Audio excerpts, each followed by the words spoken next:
স্বাগত সবাইকে এনটিভির নিয়মিত আয়োজন সংলাপ প্রতিদিনে। আপনাদের সাথে আছি আমি নজরানা চৌধুরী। দর্শক, অন্তর্বর্তীকালীন সরকারের প্রধান উপদেষ্টা অধ্যাপক মোহাম্মদ ইউনূস ঘোষিত জাতীয় সংসদ নির্বাচনের দিন যত ঘনিয়ে আসছে, নির্বাচন কমিশনের ব্যস্ততা ততটাই বাড়ছে। জাতীয় নাগরিক পার্টি এনসিপিকে নির্বাচনী প্রতীক বরাদ্দ নিয়ে এক ধরনের সমস্যা তৈরি হয়েছে। এখন সংশোধিত গণপ্রতিনিধিত্ব অধ্যাদেশে জোটবদ্ধ দলগুলো কোন প্রতীক নিয়ে নির্বাচনে অংশ নেবে তা নিয়ে আপত্তি তুলেছে বিএনপি। এসব বিষয়ে আলোচনা করতে আজ আমরা দুজন অতিথিকে এনটিভির স্টুডিওতে আমন্ত্রণ জানিয়েছি। তারা হলেন দৈনিক ইত্তেফাকের নির্বাহী সম্পাদক ও সংবিধান এবং রাজনৈতিক বিশ্লেষক সালেউদ্দিন এবং গণফোরামের সাধারণ সম্পাদক ডক্টর মিজানুর রহমান। আপনাদের দুজনকে এনটিভির স্টুডিওতে স্বাগত জানাচ্ছি।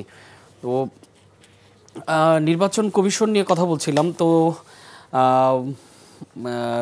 যেমন ডাক্তার মিজানুর রহমান, আপনারা হলেন বিএনপির সাথে যুগপৎ আন্দোলনে ছিলেন, আপনারা সম্ভবত বিএনপির সাথে জোটবদ্ধভাবেই নির্বাচনে অংশ নেবেন এরকমটি তো ধারণা করা হচ্ছে। তো আপনাদেরকে এখন যে আরপিও করা হয়েছে, সংশোধনী আনা হয়েছে আরপিওতে, এবং গত সপ্তাহে সেটি কিন্তু গত বৃহস্পতিবার সম্ভবত উপদেষ্টা পরিষদের বৈঠকে অনুমোদন হয়েছে। তো সেইখানে যেটি আছে যে আপনাদের নিজস্ব প্রতীকে নির্বাচন করতে হবে যদিও আপনারা জোটবদ্ধ থাকেন। এইখানেই বিএনপির পক্ষ থেকে গতকাল নির্বাচন কমিশনে গিয়ে লিখিতভাবে আপত্তি জানানো হয়েছে। তো আপনাদের অবস্থানটা কি আসলে, দলীয় অবস্থান? ধন্যবাদ। বা জোটের কি অবস্থান এবং আমার সম্মানিত সহ-আলোচক এনটিভির দর্শক শ্রোতাকে, দেখুন, আরপিও যেটা সংশোধন করা হয়েছে মূলত নির্বাচন তো করবে রাজনৈতিক দলগুলো। আমরাই নির্বাচন করব এবং নির্বাচনের মাঠে ভোট যুদ্ধে অবতীর্ণ হব, সরকারে যাবে, বিরোধী দলে যাবে জনগণের ম্যান্ডেট নিয়ে। তো এই ধরনের একটি মৌলিক বিষয়ে সিদ্ধান্ত নেওয়ার ক্ষেত্রে রাজনৈতিক দলগুলোর সাথে আলোচনা করা প্রয়োজন ছিল বলে আমি মনে করি নির্বাচন কমিশনের। কিন্তু নির্বাচন কমিশন আমাদের সঙ্গে আলোচনা ব্যতি রেখেই এই ধরনের কিছু সিদ্ধান্ত নিয়েছেন। অনেকগুলো সিদ্ধান্ত ইতিবাচক আমরা দেখেছি, কারণ যে প্রতীকের যে বিষয়টা বলছেন, বাংলাদেশের যে নির্বাচন ব্যবস্থা সেখানে প্রতীক কিন্তু একটা গুরুত্বপূর্ণ বিষয় হয়ে দাঁড়ায়। কারণ আমাদের দেশের জনগণ যখন ভোট দিতে যায় তখন দল, প্রার্থী এবং প্রতীক এই তিনটি দেখে। কোনো জায়গায় দেখা যায় গ্রামের এখনও তৃণমূল পর্যায়ের মানুষ আমাদের এখানে দুইটা প্রতীকের উপরে তাদের পরিচিতি অবস্থানটা অনেকাংশে নির্ভর করে, এবং নির্বাচনে ভোটের দিনে প্রতীক একটা ফ্যাক্টর হয়ে দাঁড়ায়। তো এই ক্ষেত্রে আমরা মনে করি যে ইতিপূর্বে আমরা যারা জোটগত নির্বাচন করেছি সেই ক্ষেত্রে যে দলীয় প্রতীক নিয়েও নির্বাচন করা গেছে এবং জোটের প্রধান রাজনৈতিক দলের প্রতীক যেটা সর্বত্র পরিচিত সেই প্রতীক নিয়েও নির্বাচন করেছে। এখন এই নির্বাচনের 2-3 মাস আগে হঠাৎ করে এ ধরনের একটি সিদ্ধান্ত নির্বাচন কমিশন নিজে নেওয়ায় এগুলো নিয়ে কিছুটা বিভ্রান্তি তৈরি হয়েছে।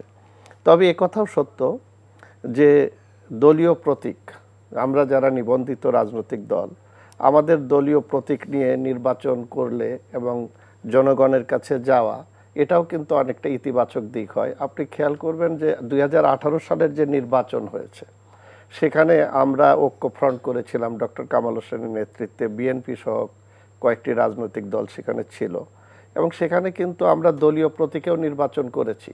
আবার জোটের নির্বাচনের প্রতীক ছিল ধানের শীষ, সেখানে আমাদের গণফোরামের উদীয়মান সূর্য নিয়েও কিন্তু আমরা জয়লাভ করে জাতীয় সংসদে আমরা ছিলাম।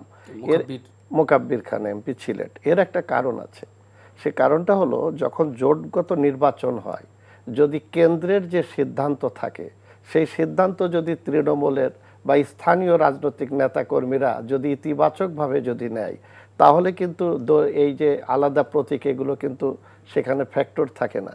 কিন্তু আমরা অতীতে দেখেছি যে আমাদের দলের মধ্যে গণতন্ত্র চর্চার অনেকটা অভাব আছে, এবং কেন্দ্রের যে সিদ্ধান্ত সেটা লোকাল পর্যায়ে অনেক এই যে রাজনৈতিক দলগুলোর মধ্যে স্থানীয় দ্বন্দ্ব বা কোন্দল বা বিভক্তি, এগুলোর কারণে দেখা যায় যে দলের কেন্দ্রীয় যে সিদ্ধান্ত অনেক ক্ষেত্রে প্রতিফলন হয় না।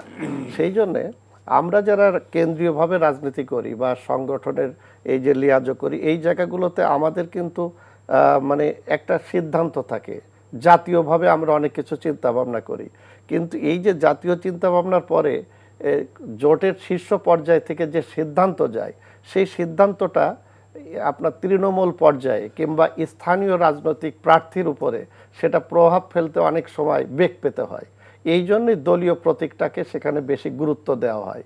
কিন্তু আমি মনে করি যে এটা যেমন হঠাৎ করে করা হয়েছে, এর একটা প্রভাব পড়বে, কারণ এবারের নির্বাচনটা নিয়ে নানা ধরনের সংকট আপনারা আছে। চাচ্ছেন কি, আপনার দল থেকে কি চান? না, আমরা যেটা মনে করি যে যেহেতু জাতীয় নির্বাচনে জোটের প্রধান রাজনৈতিক দলের যে প্রার্থী মানে প্রতীক, সেটার একটা গুরুত্ব আছে, এবং সেই প্রতীকটা থাকলে নির্বাচনে মানে স্থানীয় পর্যায়ে মানুষের কাছে যাওয়া এবং নির্বাচন করাটা সহজতর হয়। এখন আপনারা কি চাচ্ছেন যে বিএনপি ধানের শীষ প্রতীক নিয়েই আপনারা নির্বাচন করবেন সেটা চাচ্ছেন? যদি জোটগতভাবে যদি সেটা নির্বাচন হয়, দলীয় প্রতীকটা পেলে সেটা ইতিবাচক হয়।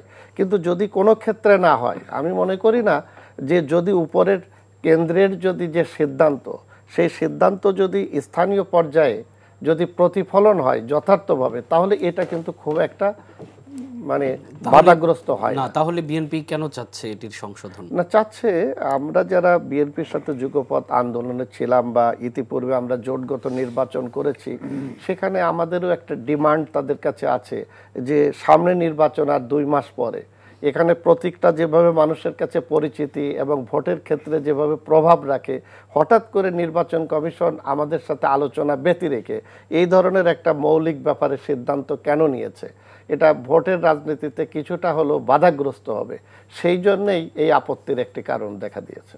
জি, ধন্যবাদ। সালেউদ্দিন, আপনার কাছে জানতে চাই যে ডাক্তার মিজানুর রহমান যে অভিযোগটা করলেন, এটি আসলে খুব বড় ধরনের অভিযোগ যে নির্বাচন কমিশনের কাছে নির্বাচনের ক্ষেত্রে, জাতীয় নির্বাচনের ক্ষেত্রে সবচেয়ে গুরুত্বপূর্ণ স্টেক হোল্ডার হলো রাজনৈতিক দলগুলো। সেই দলগুলোর সাথে আলোচনা ছাড়াই গণপ্রতিনিধিত্ব অধ্যাদেশ নিজেরা অনুমোদন করা, সেটি আবার ক্যাবিনেটে পাঠানো, ক্যাবিনেট থেকেও পাশ হয়ে গেল, এটা আসলে তারা কেন করলেন আলোচনা ছাড়া? ধন্যবাদ। আমাদের মিজান ভাই আমার অত্যন্ত শ্রদ্ধাভাজন, অতি প্রিয় একজন বিশুদ্ধ রাজনীতিবিদ, গণফোরামের সাধারণ সম্পাদক। উনি কিন্তু এই বিষয়ে বলে ফেলছেন, খুব মৌলিক কথাগুলোই বলে ফেলছেন।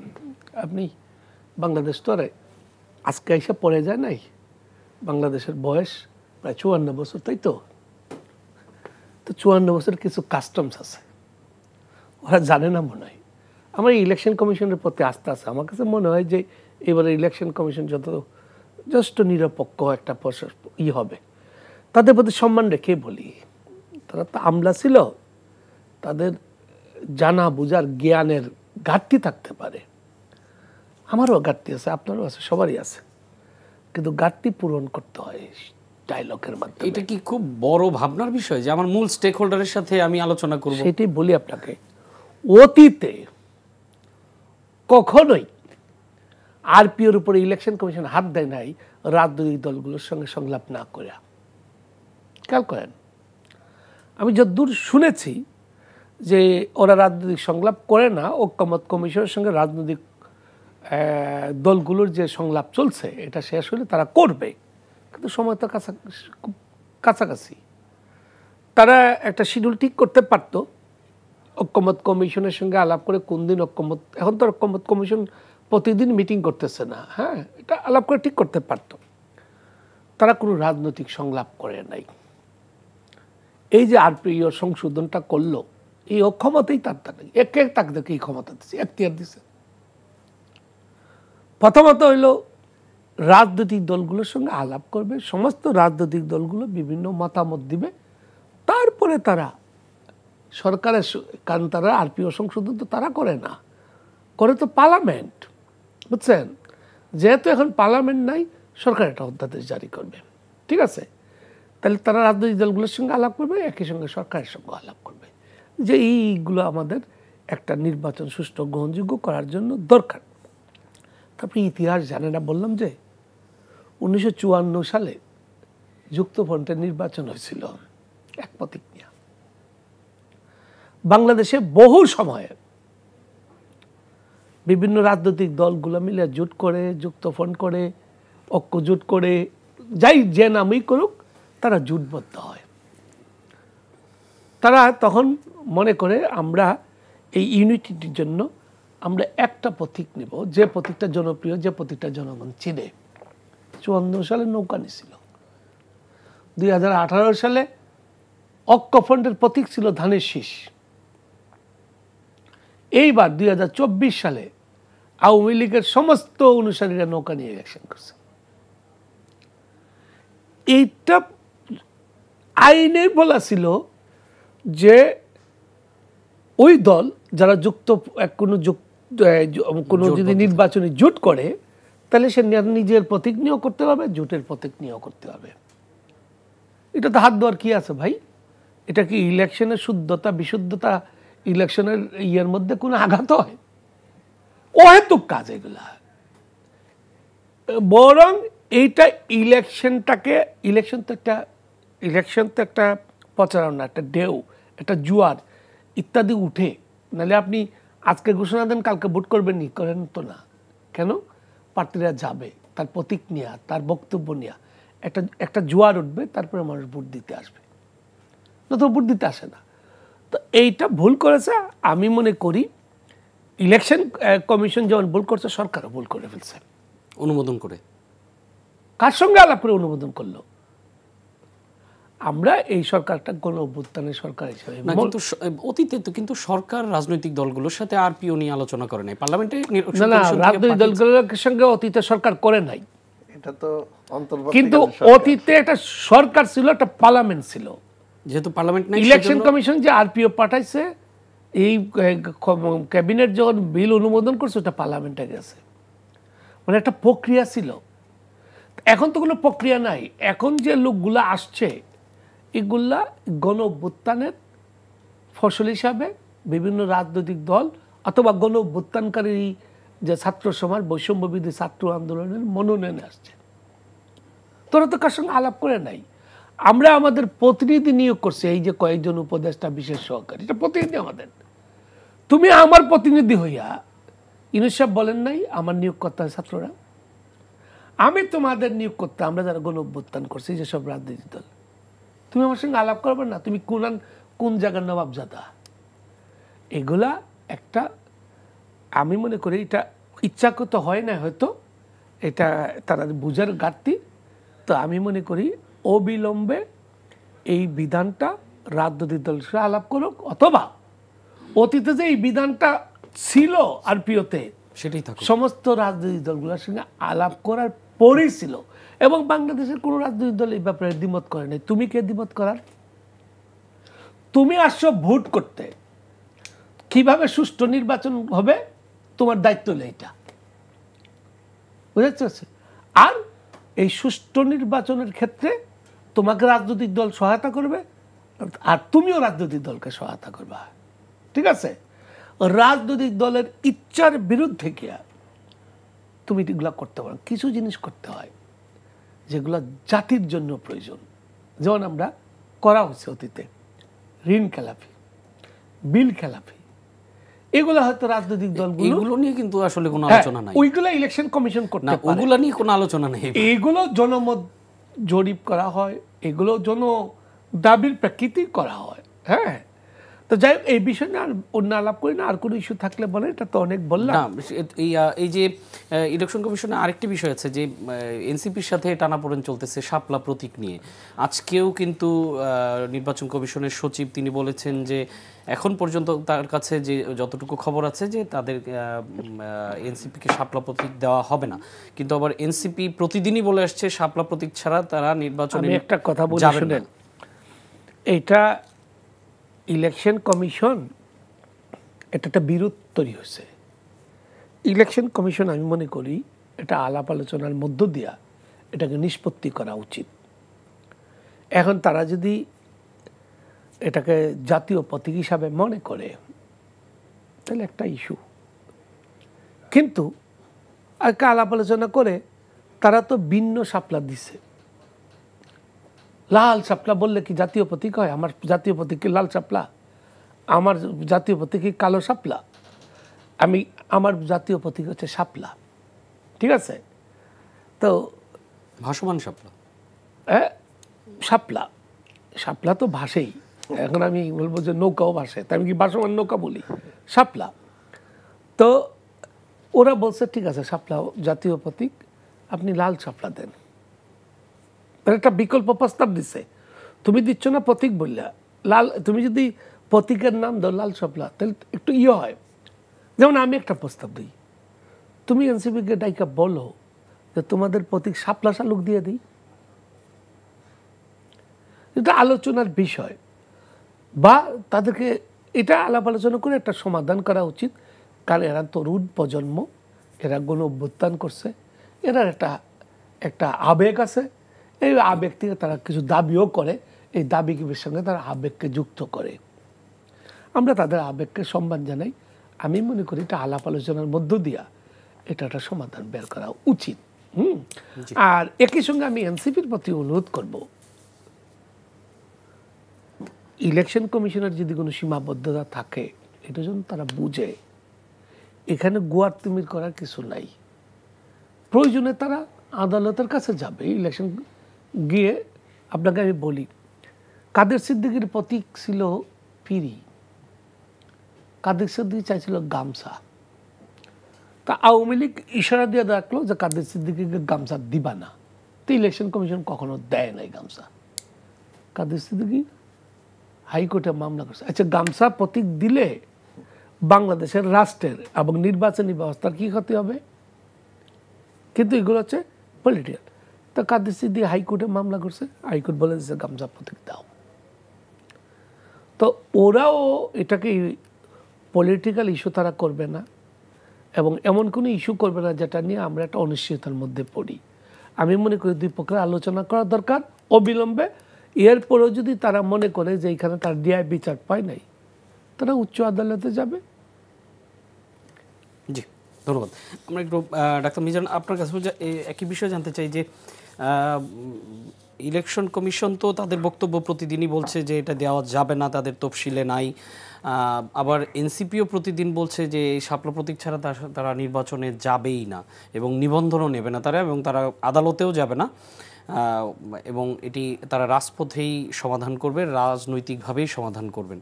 তো আপনার কি মনে হয় যে এটি নিয়ে কি সামনের দিকে নির্বাচনের উপর কোনো ঝুঁকি তৈরি করবে কিনা? দেখেন, আমার খুবই শ্রদ্ধাভাজন সালেউদ্দিন ভাই বলেছেন, এই বিষয়টা একেবারে ক্লিয়ারই উনি বলেছেন, তার সাথে আমি পুরোটাই একমত। এই বিষয়গুলো একটি রাজনৈতিক দলের সাথে নির্বাচন কমিশনের সমঝোতার একটা ব্যাপার, এটাই হচ্ছে মূল ব্যাপার। কারণ নির্বাচন কমিশনের কাজ কি? তার কাজ কিন্তু রাজনৈতিক দলগুলোকে আস্থায় রাখা এবং তাদেরকে সাথে পরামর্শ করে নির্বাচনকালীন যে সমস্ত আইন কানুন আছে, বিধি প্রবিধি আছে, যেগুলো নির্বাচন কমিশনের যে পরামর্শগুলো থাকে কিংবা যে বিধিবিধান থাকে, রাজনৈতিক দলগুলো সেটা মানতে বাধ্য। আমি নিজেও জাতীয় নির্বাচনে অংশগ্রহণ করেছি, আমি এগুলো জানি যে নির্বাচনের আগে কি করতে হয়, নির্বাচনের পরে কি করতে হয়, এগুলো কিন্তু আমরা মেনেই নির্বাচনে অংশগ্রহণ করি। এখন এই যে প্রতীকের যে ব্যাপারটা আছে, এনসিপির প্রতি আমাদের একটা আন্তরিকতা, আমি সহানুভূতি বলতে চাই না, তাদের প্রতি আমাদের একটা আন্তরিকতা আছে। তারা জুলাই অভ্যুত্থানের সামনে থেকে আন্দোলন সংগ্রাম করেছে, আমরাও তাদের সাথে একই সঙ্গে রাজপথে, আমার দল গণফোরাম ব্যানার নিয়ে আমি তাদের সাথে অংশগ্রহণ করেছি, ঝুঁকি নিয়ে, একদম ঝুঁকি নিয়ে। পল্টন মোড়ে 3 তারিখে যেদিন আমি ব্যানার নিয়ে দাঁড়িয়ে গেলাম, এবং ওই দিন ডক্টর কামাল হোসেন বিবৃতি দিয়েছিল যে এই ছাত্রদের উপর গুলি চালানো যাবে না। ব্যারিস্টার সারা হোসেন হাইকোর্টে যে লড়াই করেছে যে এদের উপর গুলি চালানো যাবে না, আমরা মাঠে ছিলাম সেদিন, আমাদেরকে তুলে নিয়ে যাওয়ার মতন পরিস্থিতি হয়েছিল। তো এই যে জুলাই অভ্যুত্থানে এই আমাদের এই তরুণ প্রজন্ম যেভাবে ছিল, তাদের প্রতি আমরা যেভাবে দায়িত্ব নিয়ে মাঠে নেমেছিলাম, তারা পরে একটা রাজনৈতিক দল করেছে, আমরা তা আশাবাদী হয়েছি যে আমাদের তরুণ প্রজন্মেরা একটা সুস্থ ধারা রাজনীতির মধ্যে আসুক, দেশে পরিবর্তন হোক। কিন্তু তারা শুরু থেকেই শুধুমাত্র বিতর্কের মধ্যে যাচ্ছে, তাদের আলোচনা, তাদের কথাবার্তা, তাদের বডি ল্যাঙ্গুয়েজ সব কিছু রাজনৈতিক শিষ্টাচারের বাইরে চলে যাচ্ছে। আমরাও তো নির্বাচন কমিশনের সঙ্গে বসি, সরকারের সঙ্গে বসি, কথা বলি, জনগণের কাছে আমাদের রাজনীতিবিদদের এবং দলীয় প্রধান কিংবা দলীয় নেতাকর্মীদের শীর্ষ পর্যায়ে তাদের কিছু শিষ্টাচার নিয়ে চলতে হয়।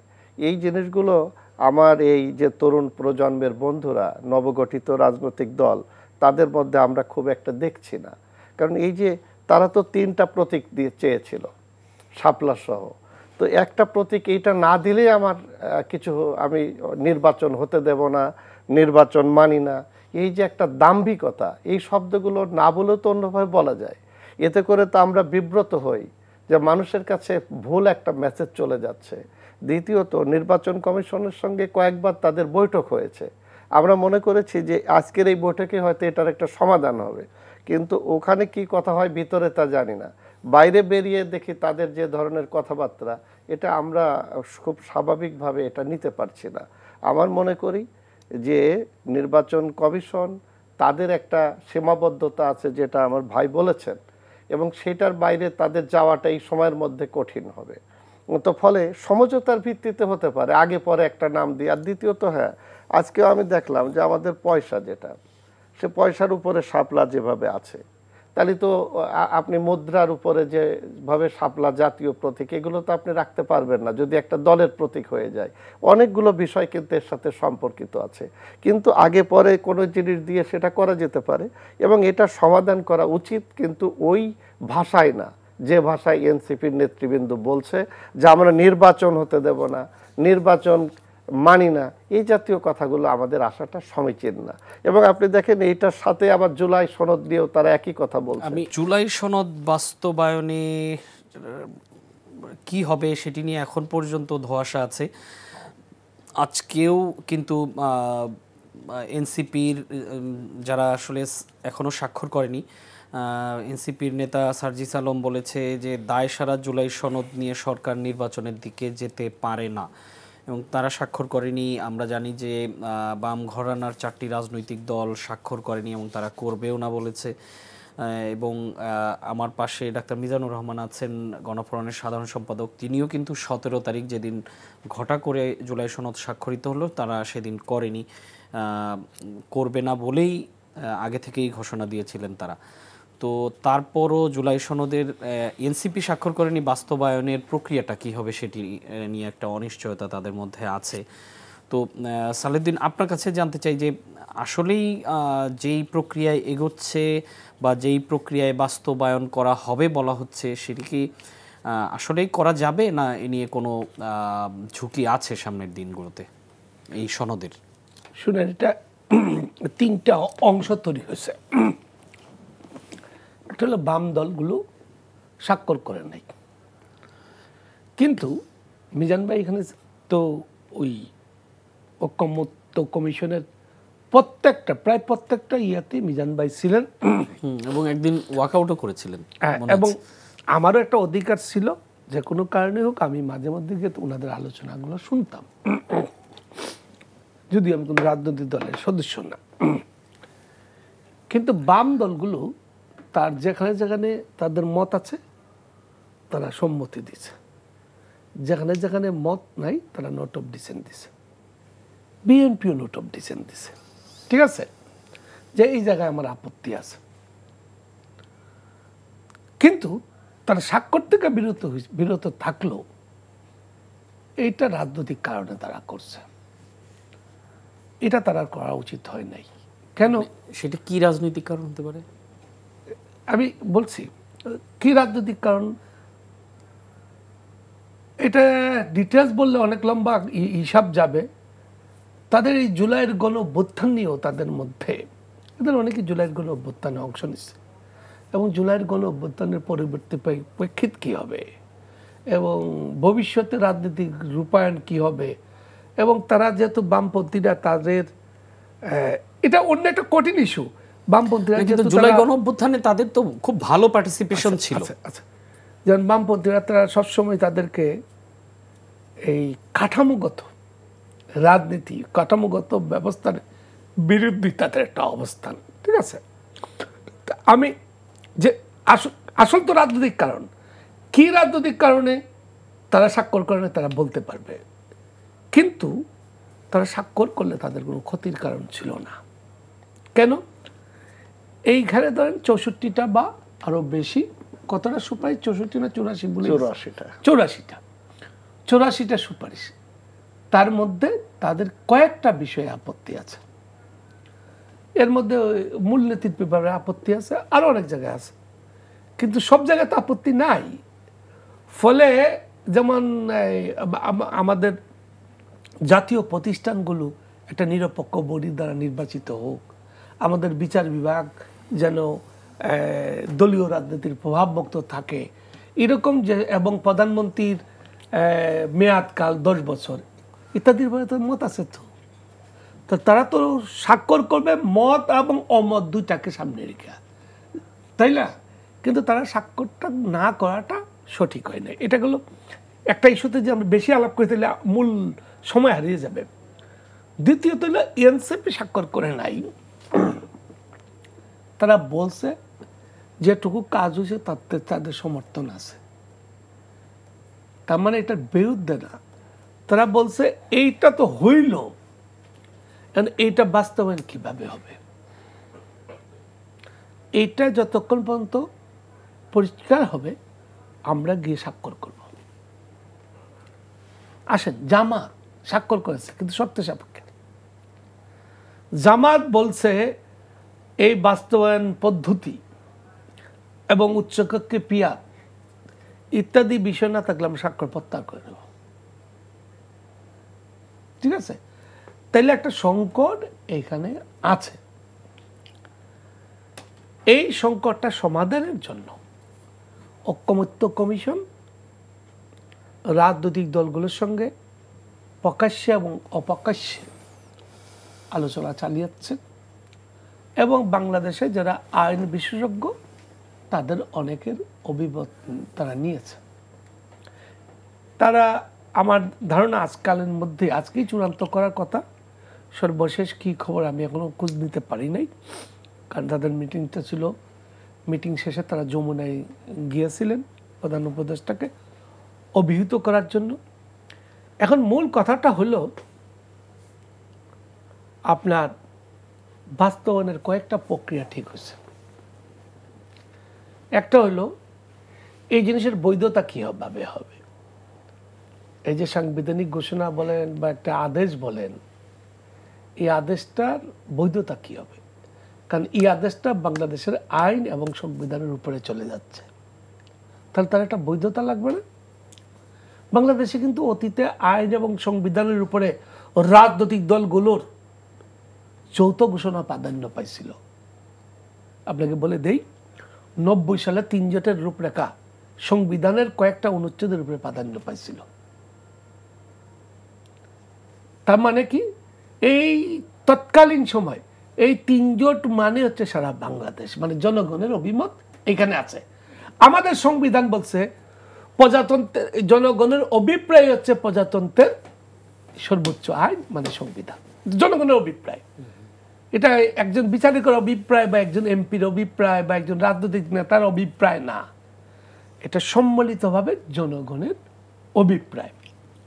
সেই জনগণের অভিপ্রায় ছিল বলেই 90 সালে আমাদেরকে প্রধান বিচারপতি রাষ্ট্রপতি হইলেন, এবং আমরা আবার ওনাকে প্রধান বিচারপতি হিসাবে আবার ফেরত পাঠালাম, কিন্তু সংবিধান এলাও করে নাই না। কিন্তু পরে তো নিশ্চয়ই সেটি সংসদে, তারপরে বৈধতা দেওয়া হয়েছে একাদশ এবং দ্বাদশ সংশোধনীর মাধ্যমে।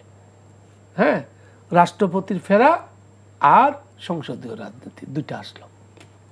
এখন আসেন, তাইলে আমাদের অতীতের নজির আছে, তারা এই কাজটাকে আরো গ্রহণযোগ্য করার জন্য তারা যে আদেশটা জারি করবে এটাই চূড়ান্ত নয়। এই আদেশে জনগণ সম্মতি দিলেই এটা চূড়ান্ত।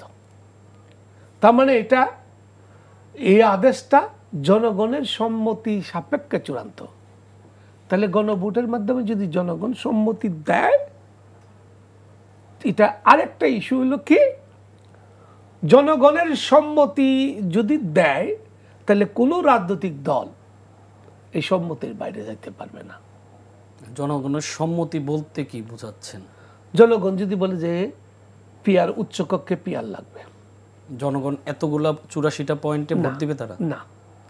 এইটা ঐকমত্য কমিশন সমস্ত রাজনৈতিক দল তাদের মতামত, তাদের নোট অফ ডিসেন্ট, তাদের সিদ্ধান্ত ঐকমত্য কমিশনকে দিছে। এখন তারা একটা দায়িত্ব নিয়েছে জাতির পক্ষ থেকে, তারা এই সমস্ত কিছুকে সংকলন করে জাতির সামনে একটা প্রস্তাবনা হাজির করবে। এই প্রস্তাবনার পক্ষে হা দিন, এই প্রস্তাবনার বিপক্ষে না দিন, ঠিক আছে। এর বাইরেও আরো কয়েকটা বিষয় নিয়ে আছে, যে এই যে সংবিধানে তারা একটা সুপারিশ দিছে কোন অনুচ্ছেদে কিভাবে ঢুকবে, এই অনুচ্ছেদের উপ অনুচ্ছেদ আরো বহু কিছু সংবিধান সংশোধনের একটা ব্যাপক প্রক্রিয়া আছে। তো এইগুলোর জন্য তারা একটা প্রস্তাব করছে যে আগামী নির্বাচনের পরে যে পার্লামেন্টটা হবে, এই পার্লামেন্ট একই সঙ্গে গণপরিষদ হিসেবে থাকবে, একই সঙ্গে সংসদ হিসেবে থাকবে।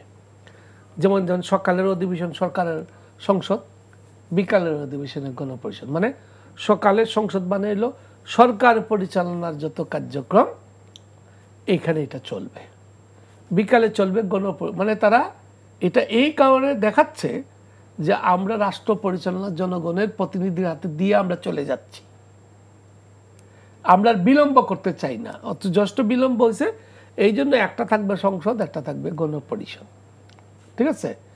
এই গণপরিষদ তার সংবিধান, যখন আমরা 72-তে গণপরিষদ ছিল, হ্যাঁ, গণপরিষদ এই 72-এর সংবিধান তৈরি করছে।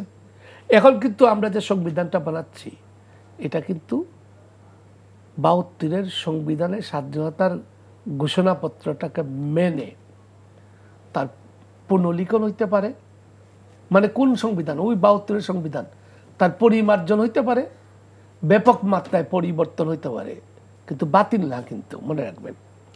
তো ফলে এই নির্বাচনের পরে সরকার হয়ে যাবে, সরকার রাষ্ট্র পরিচালনা করবে, সংসদ থাকবে, আর এই গণপরিষদ তার সংবিধান সংশোধনের কাজ করবে। এখন প্রশ্ন হইল, এই গণপরিষদে যারা বিভিন্ন রাজনৈতিক দল যারা নির্বাচিত হয়ে গেল, তারা যদি জনগণের যে ঘোষণা বা যে সাংবিধানিক আদেশ বা গণভোটের যে সিদ্ধান্ত এর বিরুদ্ধাচরণ করে, তাহলে কি দাঁড়াবে? এই প্রশ্নটা উত্থাপিত হয়েছে। এখন ধরেন আমরা সব কিছু সমাধান করা যাবে না। একটা প্রস্তাব আসছে যে 90 দিন পরে সংসদ বিলুপ্ত হয়ে যাবে, এই 9 মাস পরে বিলুপ্ত হয়ে যাবে, তো মানে শাস্তিমূলক ব্যবস্থা হিসেবে। এটারও একটা বিকল্প আলোচনা আসছে যে সেটা কিভাবে সম্ভব, একটা নির্বাচনের মাধ্যমে আমি বলছি, আমি ধরেন সম্ভবই হইল 9 মাস পরে যে বাতিল হয়ে যাব, পরের সংসদ এসে কি সংস্কারগুলা করবে, তার কি হবে? তারপরে এই 9 মাসের সরকার কে হবে 9 মাস পরে? কারণ আমি তো কেয়ারটেকার গভর্নমেন্ট এখনো করতে পারলাম না, তাই না? তো এইটা একটা আছে প্রস্তাব। আরেকটা প্রস্তাব আছে যে যদি 9 মাস পরে যদি না হয়, তাহলে জনগণের অভিমত অটু সংবিধানের অন্তর্ভুক্ত যাব, সরাসরি অন্তর্ভুক্ত যাব, এরকম কিছু একটা। তো এই দুইটাতে যাচ্ছে না, এখন তারা অন্য একটা আমি একটা প্রপোজাল তাদের কাছে দিয়েছিলাম যে অপরাধ যদি করে রাজনৈতিক দল করল, শাস্তি রাষ্ট্র, সরকার, দেশ, জনগণ কেন পাবে? আমি বলছিলাম যে সমস্ত রাজনৈতিক দল এই জাতীয় সংসদের সামনে, জাতির সামনে রেখে তারাই সনদে স্বাক্ষর করছে। তার মানে তারা সনদে স্বাক্ষর করছে, দেশবাসীকে স্বাক্ষর রেখে তারা অঙ্গীকারবদ্ধ হয়েছে, ঠিক আছে। এখন তারা যদি অঙ্গীকার বরখেলাপ করে, তাহলে ওই রাজনৈতিক দল আগামী 5 বছর নির্বাচনে অংশ নিতে পারবে না। এটা তো এনসিপি মানছে না। এনসিপি বলছে যে এই অঙ্গীকারে বিশ্বাস করে না তারা। না, এটা তো এটা একটা গুরুত্বপূর্ণ ইস্যু, এটাতে মানবে হয়তো এই আলোচনা, কিন্তু তারা আরো অন্য চিন্তা করতেছে। কেন? আপনি ওয়াদা বরকরার করে আমাদের জন্য আরপিওতে কিন্তু রাজনৈতিক দলের নিবন্ধন বাতিলের ব্যবস্থা আছে, ফলে এটা আইন এবং সংবিধান সম্মত। তারা যে ব্যবস্থা যাবে এগুলা কিছুটা আইন এবং সংবিধান সম্মত না হইতে পারে, কারণ আপনার এই আদেশ উচ্চ আদালতে চ্যালেঞ্জ দিতে পারে, কিন্তু আপনাকে তো একটা ব্যবস্থার মিনিমাম ব্যবস্থার মধ্যে যাইতে পারে। আমি যেটা বললাম, কোন রাজনৈতিক দল রিস্ক নেবে যে সে আগামী 5 বছর নির্বাচন করতে পারবে না? ডাক্তার মিজানুর রহমান, আপনার কাছে প্রশ্ন যে রাজনৈতিক দলগুলোর কাছ থেকে কোনো ধরনের ঝুঁকি আশঙ্কা করছেন কিনা পরবর্তী সংসদে এই জুলাই সনদ বাস্তবায়নের ক্ষেত্রে? দেখেন, এই জুলাই যে সনদ প্রণয়ন হয়েছে, আমি এই জুলাই সনদ প্রণয়নের সমস্ত প্রক্রিয়ার সাথে, পুরো প্রক্রিয়ার সাথে আমি আমার দল গণফোরামের পক্ষ থেকে ছিলাম। তা আসলে এই জায়গাটায় যে বিষয়টা, এটা কিন্তু আমরা বলি এটা রাজনৈতিক সমঝোতার দলিল। এটা অর্থাৎ আগামীতে রাষ্ট্র কিভাবে পরিচালিত হবে, এবং আমাদের সংবিধানের কিছু সাংবিধানিক প্রতিষ্ঠান আছে। এই প্রতিষ্ঠানগুলো যখন যে সরকার ক্ষমতায় যায়, এই সাংবিধানিক প্রতিষ্ঠানগুলো তারা নিয়ন্ত্রণ করে একচ্ছত্রভাবে। তার নিয়োগ, এবং আপনি যদি দেখেন দুর্নীতি দমন কমিশন, তারপরে নির্বাচন কমিশন, এরপরে বিচার ব্যবস্থা, এরপরে পুলিশ প্রশাসন, এই জায়গাগুলোতে যে নিয়োগ প্রক্রিয়াগুলো হয়, এটা সরকার প্রধান হিসাবে তারা নিয়োগ দিয়ে থাকে এবং নিয়ন্ত্রণও তারা করে। যখন যে কথা না শোনে তাকে সরিয়ে দেওয়া, নানান ধরনের কাজগুলো হয়। এই জন্য এই যে জুলাই অভ্যুত্থান হয়েছে, এই অভ্যুত্থানে পরে একটা জন আকাঙ্ক্ষাও তৈরি হয়েছে, এবং অন্তর্বর্তীকালীন সরকার তারাও চিন্তা করেছে যাতে এই ফ্যাসিবাদের এবং একনায়কতন্ত্র স্বৈর শাসকের যেহেতু উদ্ভব না হয়, সেই জন্যই কিন্তু এই জুলাই সনদে রাষ্ট্র সংস্কারের কথাটা আসছে। যেটা আমার শ্রদ্ধেয় সালেহ ভাই বলেছেন যথার্থ, যে মানে এই যে 3 জোটের যে রূপরেখা, আমি আপনার এখানে এসে এর আগে বলেছি যে 90-এর 3 জোটের রূপরেখা প্রণয়ন হয়েছিল, এবং সেখানে সেই 3 জোটের রূপরেখার উপর ভিত্তি করেই কিন্তু এরশাদ পদত্যাগ করেছিলেন, এবং সেই প্রক্রিয়ার মধ্য দিয়ে আমরা 91 নির্বাচনে একটা গণতন্ত্র প্রতিষ্ঠার সুযোগ পেয়েছিলাম। কিন্তু সেই 3 জোটের রূপরেখা সেটা আলোর মুখ দেখে নাই, রাজনৈতিক বিভক্তি বিভাজন, কারণ তার দায়বদ্ধতা ছিল না।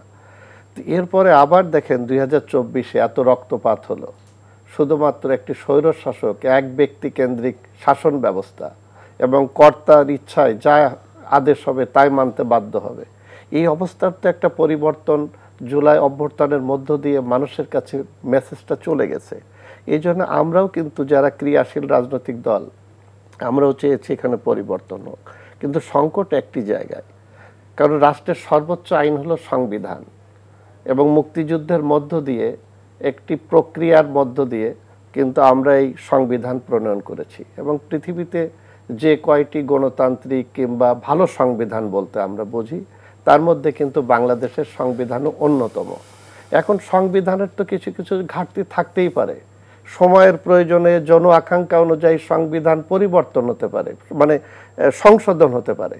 কিন্তু তাই বলে আমরা যদি একেবারে 72-এর সংবিধানকে যদি বলি যে এটা মানে এর তৈরি প্রক্রিয়াটাই আমরা যদি বলি যেটা ভুল বা নানানভাবে, আমরা দেখেন এই 52 বছরে যে সরকারগুলো ক্ষমতায় ছিল, প্রত্যেকটা সরকারের যে রাজনৈতিক ব্যর্থতা দেশ পরিচালনায়, সমস্ত কিছু কিন্তু আমরা সংবিধানের উপরে চাপিয়ে দিচ্ছি। এবং এই যে একটা বড় ধরনের ভুল সিদ্ধান্ত মানুষের কাছে যাওয়া, যে 72-এর সংবিধানই রাষ্ট্রের মানে পরিচালনায় ভুল পথে নিয়ে গেছে রাজনৈতিক দলগুলো বা সরকারগুলো, আসলে কি তাই? তা না। এখানে আমাদের সংবিধানে মানুষের যে মৌলিক অধিকারগুলো দেওয়া আছে, এবং জনগণ প্রজাতন্ত্রের মালিক, কিন্তু তার মালিকানা তো 5 বছর পর পর সে সঠিকভাবে প্রয়োগ করতে পারে নাই, যে কারণে এই ধরনের ফ্যাসিবাদের তৈরি হয়েছে। এখন সেই জায়গায় এই সাংবিধানিক প্রতিষ্ঠানগুলোর সংস্কার, এই সংবিধানের মানে এই জুলাই সনদের মধ্যে একটা বড় জায়গা আমরা তৈরি করে দিতে পেরেছি। এখন যে জিনিসটা সেটা হচ্ছে যে ধরেন অনেকগুলো ব্যাপারে তো নোট অফ ডিসেন্ট আছে, ধরেন বিএনপি অনেকগুলো নোট অফ ডিসেন্ট দিয়েছে, আমরা গণফোরাম দিয়েছি, বাম দলগুলো দিয়েছে, আবার জামাতে ইসলাম এবং এনসিপি তারাও কিন্তু অনেক জায়গায় নোট অফ ডিসেন্ট দিয়েছে। এখন আমাদের অন্তর্বর্তীকালীন সরকার প্রধান, তিনি কিন্তু জাতীয় ঐক্যমত্য কমিশনের প্রধান, তিনি বলেছিলেন যে বিষয়গুলো রাজনৈতিক দলগুলো ঐক্যমত্য হবে শুধুমাত্র সেগুলোই আমরা পাশ করানোর জন্য মানে উদ্যোগ গ্রহণ করব। কিন্তু দেখা যাচ্ছে যে যেগুলো নোট অফ ডিসেন্ট দেওয়া হয়েছে সেগুলো কি হবে? ধরুন আগামীতে যদি বিএনপি জোট ক্ষমতায় যায়, তাহলে বিএনপি যে জিনিসগুলো নোট অফ ডিসেন্ট দিয়েছে সে তো ওখানে পাশ করানোর জন্য বাধ্য না। ধরে নিলাম জামাত ইসলাম বা এই ধরনের একটি জোট ক্ষমতায় গেল, বা আমরা ক্ষমতায় গেলাম, আমরা যেগুলো নোট অফ ডিসেন্ট দিয়েছি আমরা তো সেগুলো বাস্তবায়ন করার জন্য দায়ী থাকবো না, কারণ আমরা তো অলরেডি নোট অফ ডিসেন্ট দিয়েছি। এই জায়গাটাই হচ্ছে আগামীতে যারা রাষ্ট্র ক্ষমতায় যাবে জুলাই সনদ বাস্তবায়নের জন্য, সেই জায়গায় কিছুটা সংকট তৈরি হবে। এক, দুই হচ্ছে এটা বাস্তবায়ন প্রক্রিয়ার মধ্যে আমরা যেভাবে গিয়েছি, আমরা বলেছি এটা রাজনৈতিক সমঝোতার দলিল। আমরা যারা ক্রিয়াশীল রাজনৈতিক দল এই ফ্যাসিবাদ বিরোধী আন্দোলনে ছিলাম, সংগ্রাম করেছি, এবং এই যে রাষ্ট্রকে সংস্কার করে একটি গণতান্ত্রিক কাঠামোতে ফিরিয়ে আনার জন্য আমরা যে প্রচেষ্টা, যে অঙ্গীকারাবদ্ধ এই জুলাই সনদের স্বাক্ষরের মধ্য দিয়ে আগামীতে আমরা সরকার গঠন করব কিংবা আমরা কেউ বিরোধী দলে থাকব, তো এই যে যারা থাকবে এই সমঝোতার দলিলে যারা স্বাক্ষর করেছে, এটা যদি তারা বাস্তবায়ন না করে তাহলে তো রাজনৈতিক মৃত্যু তো তাদের এমনি অবধারিত। এখন আমরা যদি যেনতেনভাবে এটা রাজনৈতিক দলগুলোর উপরে চাপিয়ে দেওয়ার একটা চেষ্টা যদি আমরা লক্ষ্য করি, তো এটা করে তো আপনি এটা পাশ করাতে পারবেন না। কারণ আমি যেটা আগেই বলেছি, তো নোট অফ ডিসেন্ট যাদের আছে সেগুলো তো তারা সমর্থন করে না। এখন এই যে যেটা আসছে যে এটা বাস্তবায়ন প্রক্রিয়া, প্রথম বলা হয়েছে সাংবিধানিক, বিশেষ সাংবিধানিক আদেশ, এটা সংবিধান কিন্তু পারমিট করে না। এখন নানাভাবে বলা হয়েছে, সেখানে আমি ছিলাম, আমিও সেটা বিরোধিতা করেছি। এখন ঘুরে ফিরে যেটা বলা হয়েছে যে জুলাই বিপ্লব হয়েছে এবং বিপ্লবের পরে এখন জনগণের অভিপ্রায়, ফলে এই সংবিধান এটা মানতে বাধ্য না। কিন্তু আপনি যদি এই কথা বায়বীয় যাই কিছু বলেন না কেন, ভাইয়ের পাশের থেকে কথা বলতে হয়, কারণ উনি কিন্তু সংবিধান বিশ্লেষক। আমি অনেকদিন ওনার দেখেছি যে সংবিধানটা ওনার হাতেই থাকে, তারপরে আমি তার লেখাগুলো খুবই মনোযোগ দিয়ে পড়ি, অনেক আগের থেকে আমি তার বিশ্লেষণমূলক লেখাগুলো দেখি। এখন আমি একটা জিনিস বলি, সেটা হলো যে আপনি যখন 8ই আগস্ট 2024 বিদ্যমান সংবিধানের অধীনে শপথ নিয়েছেন, আমি ওই শপথ অনুষ্ঠানে ছিলাম, আমি এবং ডক্টর কামাল হোসেন আমরা ছিলাম। এরপরে কিন্তু আপনি এই সংবিধানের ধারায় কিন্তু রাষ্ট্র পরিচালনা করার মানে ইসে চলে গেছেন। আপনার সংবিধান অনুযায়ী রাষ্ট্র পরিচালিত হচ্ছে, সুপ্রিম কোর্ট পরিচালিত হচ্ছে, প্রতিদিন যে রিটগুলো হচ্ছে মানে হাইকোর্টে, সেখানে কিন্তু সংবিধান অনুযায়ী। এর বাইরে আমরা বাইরে যাই কিছু বলি না কেন, সংবিধানের বাইরে যাওয়ার কোনো সুযোগ নেই। সেই জন্যই বলা হচ্ছে রাজনৈতিক সমঝোতার দলিলে জুলাই সনদে আমরা স্বাক্ষর করব এবং আগামীতে এইগুলো আমরা বাস্তবায়ন করার জন্য দায়ী থাকব। এটা দলগুলোর উপরে ছেড়ে দেন। আপনি এখন ধরেন যেটা এনসিপি বলছে যে এটা না হলে আমরা নির্বাচন হতে দেব না, জামাত বলছে এটা না হলে এটা হতে দেব না, আমরা এটা প্রত্যাহার করব, এই ধরনের চাপ দিয়ে রাজনৈতিক দলগুলোকে বাধ্য করার নজির খুব বেশি আছে বলে মনে করি না, এবং সেটা পারবেও না। আরেকটা কথা বলি, এখন ধরেন নোট অফ ডিসেন্ট তুলে দিয়ে যদি পুরো মানে জুলাই সনদ যে প্রস্তাবটা ঐক্যমত্য কমিশন দিয়েছিল সেটাই যদি তারা শুনছি যে যদি দিয়ে দেয়, কথার কথা, আমি আশা করি যে তারা এই ঝুঁকিতে যাবে না। এটা যদি সব রাজনৈতিক দলের মধ্যে যারা এটার পক্ষে থাকবে না তারা যদি একমত হয়ে না যদি দিতে থাকে, তাহলে কি অবস্থাটা হবে? এই জন্যে এইটা নিয়ে যত বিতর্ক তৈরি করছি, তত আমরা যে একটি মানে রাষ্ট্রটাকে আমরা যে একটি সংস্কার করে গণতান্ত্রিক কাঠামোতে ফিরিয়ে আনার যে চেষ্টার মধ্যে আমরা আছি, ওই জায়গাটা আমাদের মনে হয় বাধাগ্রস্ত হচ্ছে। সেই জন্য আমি মনে করি যে আমরা একটা জিনিস লক্ষ্য করেছি যে এই যে শুধু সংবিধান এবং এই সংস্কারে আপনি দেখেন স্বাস্থ্য সংস্কার কিন্তু আলোর মুখ দেখে নাই। আজকে আপনি একটা বড় পত্রিকা আপনি দেখেন বলা হয়েছে পুলিশ প্রশাসন, যেটা আমাদের পুলিশ কমিশন, যেটা আমি ঐক্যমত্য কমিশনে বলেছিলাম যে আমার রাষ্ট্রের সবচেয়ে গুরুত্বপূর্ণ অর্গান কোনটা? পুলিশ প্রশাসন, তারপরে বিচার ব্যবস্থা, এটা আপনি আগে ঠিক করেন। জনপ্রশাসন, সেটা কি ঠিক করা হয়েছে? হয় নাই। আপনি দেখেন পুলিশ কমিশনটা করলে কি হতো? আজকে ধরেন পুলিশ কমিশন হয়েছে, বিচার ব্যবস্থার হয়েছে, দুর্নীতি দমন হয়েছে, নির্বাচন কমিশন হয়েছে, জনপ্রশাসন হয়েছে, স্বাস্থ্য কমিশন হয়েছে, সেই রিপোর্টগুলো কি আলোর মুখ দেখেছে? আপনি শুধু সংবিধানের মধ্যেই কিন্তু ডুবে আছেন এবং কিভাবে যেন তেনভাবে এই বিতর্ক তৈরি করা হচ্ছে। আজকে পুলিশ কে যেভাবে ঢেলে সাজানো দরকার ছিল, তাদের মনোবল বৃদ্ধির জন্য যে সমস্ত কাঠামো আইনি দেওয়ার দরকার ছিল, আপনি একটা জিনিস তো করতে পারলেন না যে রাজনৈতিক বিবেচনায় বা দলীয় বিবেচনায় পুলিশের নিয়োগ হবে না, বিচারপতিদের নিয়োগ হবে না, তাদের প্রমোশন হবে না। এই জিনিসটা তো এই সরকারের আগে গুরুত্ব দেওয়া উচিত ছিল, যেটা আমরা শুরু থেকে বলেছি। প্রধান উপদেষ্টার সাথে যে কয়বার দেখা করতে গিয়েছি, আমি ব্যক্তিগতভাবে আমার দলের পক্ষ থেকে এই জিনিসটা আগে বলেছি। এবং আমরা প্রথম শপথ মানে অন্তর্বর্তীকালীন সরকার শপথ নেওয়ার পরে প্রথম দেখা করি, সেই জায়গায় ডক্টর কামাল হোসেনের হাত দিয়ে 20টি সংস্কার প্রস্তাব দিয়েছিলাম। তার মানে কি 1 মাসও হয়নি, 8ই আগস্ট নিয়েছে মনে হয়, আগস্টের শেষ সপ্তাহে আমরা দেখা করতে গেলাম কামাল হোসেনের সহ। আমি বাইন্ডিং করে 20টি দফা তার কাছে দেওয়া হয়েছে, সংবিধান সহ, রাষ্ট্রের নির্বাচন কমিশন ইত্যাদি ইত্যাদি, প্রধানমন্ত্রী এবং রাষ্ট্রপতির ক্ষমতার ভারসাম্য ইত্যাদি ইত্যাদি আমরা সেখানে দিয়েছিলাম। বলেছিলাম যে এগুলো করলে রাষ্ট্র একটি গণতান্ত্রিক কাঠামোর মধ্যে ফিরে আসবে, এটা আপনি করেন। উনি খুব সানন্দে নিয়েছিলেন, যেটা ডক্টর কামাল হোসেনের হাত থেকে পাওয়া মানে আমার একটা গুরুত্বপূর্ণ দলিল। কিন্তু কই সেগুলো তো আলোর মুখ দেখে নাই। তাহলে এই জায়গাটাই আমরা বলতে চাচ্ছি যে আমরা 71 এবং 24কে মুখোমুখি দাঁড় করানোর একটা প্রবণতা দেখেছি। এটা তো আমাদের কাম্য ছিল না। আপনি ঘুরে ফিরে আপনি দেখেন যে শুধু 72-এর সংবিধান এবং আপনি মুক্তিযুদ্ধ কোথায় ঘোষণা হয়েছে, কোথায় ঘোষণা হয়নি, ভারত থেকে চাপিয়ে দেওয়া, নানাভাবে আমরা বিতর্ক তৈরি করছি। জনগণ কিন্তু এইগুলো 71 আর এই 24 নিয়ে ভাবছে না। জনগণ ভাবছে যে আমার মৌলিক অধিকার থাকবে কিনা, আমার দ্রব্যমূল্য থাকবে কিনা, আমি নির্বিঘ্নে চলাফেরা করতে পারবো কিনা, আমার চাকুরির নিশ্চয়তা আছে কিনা, দলীয় বিবেচনা ছাড়া আমার প্রমোশনটা ঠিক মতন হবে কিনা, আমার সন্তানেরা স্কুলে যে লেখাপড়া করবে মানসম্মত, তার গ্যারান্টি আছে কিনা, সে নিরাপদে বাড়িতে ফিরে আসবে কিনা। মানুষ তো এগুলো চায়। আজকে আপনার অর্থনীতির সমৃদ্ধির বিষয়টা নিয়ে তো কোথাও আলোচনা হচ্ছে না, সরকারেরই নাই। উনি তো পৃথিবীর সবচেয়ে খ্যাতিমান একজন অর্থনীতিবিদ। আজকে আপনি বলেন আপনি ব্যাংকে রিজার্ভ দেখাচ্ছেন, কিন্তু আমার বিনিয়োগটা কি পরিমাণ হচ্ছে, আমার শ্রমিক তো বিনিয়োগ না হওয়ার কারণে, তো এই সব মিলে আমরা কিন্তু সেই জায়গাটায় এই 1 বছরে নিতে পারি নাই। শুধু সংস্কার নিয়ে আছে, কিন্তু সংস্কার আলোর মুখ দেখছে না। এবং যা কিছু তৈরি করা হচ্ছে প্রত্যেকটার মধ্যে আমরা বিতর্ক তৈরি করছি এবং জনগণ বিভ্রান্ত হচ্ছে। ফলে এই বিভ্রান্ত বিষয়গুলো নিয়ে জনগণের কাছে হানা ভোট নিয়ে আপনি কতটুকু হবেন।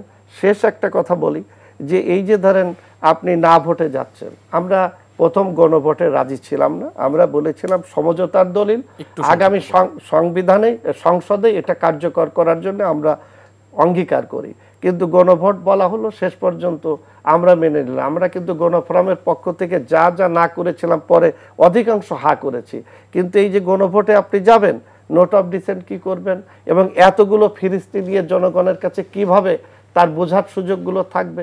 তার মানে এই বিভ্রান্তিটা না করে কিভাবে সহজভাবে রাষ্ট্র কাঠামো সংস্কার করে আমরা এই জুলাই অভ্যুত্থানের পরে যে সুযোগ তৈরি হয়েছে, এই সুযোগটা যাতে আমাদের হাতছাড়া না হয়। জি, ধন্যবাদ। আমাদের হাতে সময় একদম সংক্ষিপ্ত। আমি সালেউদ্দিনের কাছে সর্বশেষ একটি প্রশ্ন করতে চাই যে বিএনপি, জামায়াতে ইসলামী এবং এনসিপি 3টি দলের পক্ষ থেকেই প্রধান উপদেষ্টার সাথে দেখা করে উপদেষ্টা পরিষদে দলীয় উপদেষ্টা আছেন তাদেরকে বাদ দেওয়ার দাবি জানিয়েছে। 3টি দলের পক্ষ থেকেই এই দাবি করা হয়েছে। তো এখন পর্যন্ত তো সেরকম কোনো লক্ষণ দেখা যাচ্ছে না। তাহলে এই উপদেষ্টা পরিষদ দায়িত্বে থেকে জাতীয় সংসদ নির্বাচন হবে, সেক্ষেত্রে নির্বাচনে কোনো ঝুঁকি তৈরি করবে কিনা নিরপেক্ষতার? ধন্যবাদ। এই উপদেষ্টা পরিষদে রাজনৈতিক দলের সঙ্গে যুক্ত এমন কোনো ব্যক্তি নাই। তাহলে 3টা দলের পক্ষ থেকেই যে বলা হয়, একজন ছিলেন বহু কাল আগে। বাংলাদেশের রাজনীতিবিহীন কোনো মানুষ নেই, সে ছাত্র রাজনীতি করছে বা কোনো না কোনো সময় করতে পারে। একজন ছিলেন বহুকাল আগে, আদিলুর রহমান খান, তিনি জাসদ করতেন, কিন্তু তিনি তো ওই দলের সঙ্গে যুক্ত না। বহুদিন ধরে উনি রাজনীতি করেন না, উনি মূলত মানবাধিকার নিয়ে কাজ করেন। হ্যাঁ, ওনাকে কি আপনি রাজনৈতিক ব্যক্তি বলবেন না মানবাধিকার নিয়ে কাজ করা ব্যক্তি বলবেন?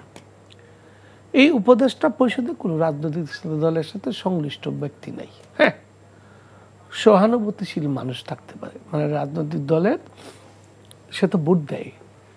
আমাদের যিনি প্রধান বিচারপতি, উনিও ভোট দেন, ঠিক আছে। তার ভোটের অধিকার আছে, তার একটা বিশ্বাস থাকতে পারে। এখন এই যেসব ব্যক্তিরা আছেন তারা আমি মনে করি নিরপেক্ষ। অতীতেও যারা কেয়ারটেকার গভর্নমেন্টে ছিলেন, আমরা 3টা ভালো নির্বাচন দেখছি, ওখানেও কোনো দলের প্রতি সহানুভূতিশীল ব্যক্তি ছিলেন। কিন্তু এটা ব্যালেন্স অফ পাওয়ার করে। এখানে দেখা গেল যে প্রত্যেকেরই আপত্তি আছে, যে ওই 2জন লোকের এইটা আছে, ওই 2জন লোক বলে তাদের ওইটা আছে। তো এটা একটা ব্যালেন্স অফ পাওয়ার তৈরি করে। যেমন আমাদের এখানে একটা ছিল, একজন জেলা প্রশাসক, সে যদি ধরেন তার তো ছাত্র রাজনীতি করছে, সে যদি ছাত্র দলের রাজনীতির সঙ্গে যুক্ত থাকে, তো দেখা গেলো এসপি সাহেব তিনি ছাত্রলীগের রাজনীতির সঙ্গে যুক্ত ছিলেন। ফলে এটা তো ছিল, ফলে একটা ব্যালেন্স অফ পাওয়ার তৈরি। এই ব্যালেন্স অফ পাওয়ারটা শেখ হাসিনা নষ্ট করে ফেলছে। দ্বিতীয়ত হইল, এই ধরনের তত্ত্বাবধায়ক সরকারের সময় ওরা ইলেকশনের সময় ভূমিকা রাখে না। তারা সমস্ত সহায়তা ইলেকশন কমিশনকে দেয়। ইলেকশন কমিশন মূলত সব ভূমিকা রাখে। তারা শুধু আইন শৃঙ্খলার সাপোর্ট দেয়, বাজেটটা দেয়। ফলে আমি মনে করি না, সালাউদ্দিন একটা জিনিস যোগ করতে চাই, গতকালকেই কিন্তু উপদেষ্টা মাহফুজ আলম বলেছিলেন যে নভেম্বরের পর ক্যাবিনেট হবে না। আজকে আবার আমি বলছি সে হয়তো কোন একটা ভুল করেছে। আমি বলি, এখানে 2জন আছেন, এরা এখন পর্যন্ত দৃশ্যত কোনো রাজনৈতিক দলের সাথে যুক্ত না। দৃশ্যত এরা বৈষম্য বিরোধী ছাত্র আন্দোলনের প্রতিনিধি হিসাবে গেছে।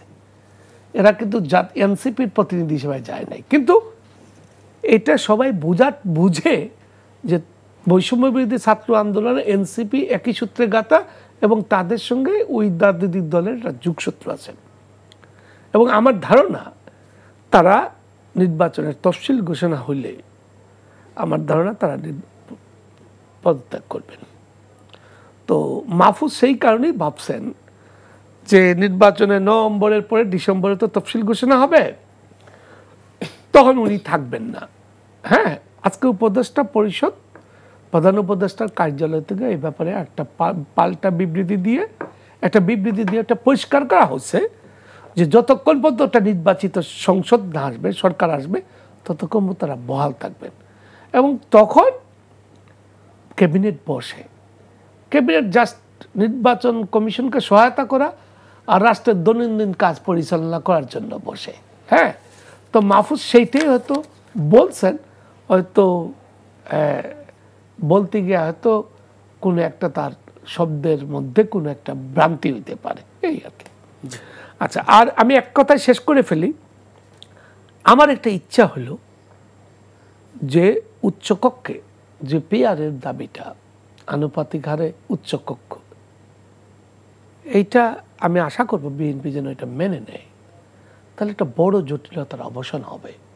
আরেকটা হলো, আমাদের এখানে মিজান ভাই এটা জানেন ভালো করে, আমাদের এখানে যে জিনিসটাই সবচেয়ে বেশি আলোচিত হয়েছে যে আমাদের জাতীয় প্রতিষ্ঠানগুলো ধ্বংস হয়ে গেছিল, যে কারণে শেখ হাসিনা স্বৈরাচার হয়েছিল। তা আমি এত বেশি বলি না যে নির্বাচন কমিশন, দুদক, ন্যায়পাল, পাবলিক সার্ভিস কমিশন ইত্যাদি যাতে নিরপেক্ষভাবে হয়, এই ব্যাপারে রাজনৈতিক দলগুলো যদি তাদের কোনো দূরত্ব থাকে, এই ব্যাপারে যে অবস্থান আমি জানি, যে অবস্থান ঐকমত্য কমিশন নিয়েছে, এটা প্রকাশ হলে পরে কিছু কিছু রাজনৈতিক দল রিঅ্যাক্ট করতে পারে, কিন্তু জাতির স্বার্থে তারা নিচ্ছে। আমি এটা ইঙ্গিতে বলে গেলাম এখানে, যেহেতু আমি ওদের কার্যক্রমের সঙ্গে কিছু না কিছুভাবে যুক্ত। আরেকটা কথা বলে দিয়ে শেষ করে দিচ্ছি, তত্ত্বাবধায়ক সরকার অকার্যকর হওয়ার কারণেই, তত্ত্বাবধায়ক সরকারের প্রশ্ন উঠার কারণে 2006 সালে বিএনপি নির্বাচনটা করতে পারে না, এটা 111 হয়েছে, এবং তারা 17 বছর নির্যাতনের শিকার হয়েছে। সবচেয়ে বেশি নির্যাতনের শিকার হয়েছে আওয়ামী লীগ। যদি তত্ত্বাবধায়ক সরকার বাতিল না করতো, নির্বাচনী সিস্টেমটা থাকতো, তাহলে ওদের কাজকে পালিয়ে যাইতে হইতো না। আমি এই জন্য এই বড় এই রাজনৈতিক দলগুলোর কাছে আবেদন করব, আপনারা বোঝার চেষ্টা করুন, নিজেদের বিপদ নিজেরা ডেকে আনবেন না এবং দেশকে বিপদে রাখবেন না। জি, ধন্যবাদ। আমরা আজকে এখানে শেষ করতে চাই। দর্শক, এই ছিল আমাদের আজকের সংলাপ প্রতিদিনের আয়োজন। সবাই ভালো থাকবেন, সুস্থ থাকবেন, এই আশাবাদ ব্যক্ত করে আজকের মতো বিদায় নিচ্ছি।